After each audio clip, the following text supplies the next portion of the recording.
মা এটা কি মা? খোল আর কি?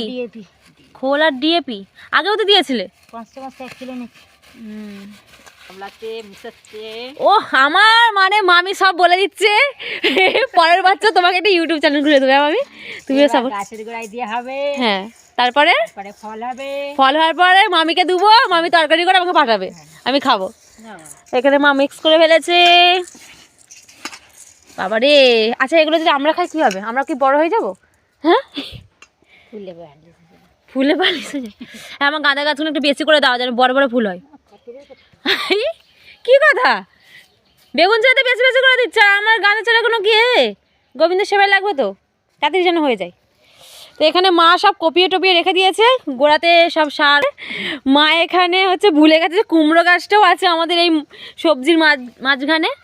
মা তারপরে কি করেছে জানো, এই লঙ্কা গাছ বেগুন গাছে যেগুলো দিয়েছিল তার থেকে মাটি তুলে আবার কুমড়ো গাছে দিয়েছে। মা বলছে হাই, এই গাছগুলো তো আছে, আবার কি মাটি তুলে এভাবে বেশি যেখানে আছে সেখান থেকে নাও। কি অবস্থা, মানে সে চুপচাপ এখানে আছে, একটু উঠে নে বলে তার কোনো গুরুত্ব নেই। হ্যাঁ, আর এদিকে ফুলকপি গাছগুলো দেখো, ফুলকপি গাছ একটা তোলা হয়ে গেছে আজকে আমাদের।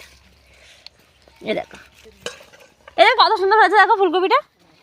হ্যাঁ, সরস্বতী পুজো তোমার নিবে নাকি 500 এখান থেকে?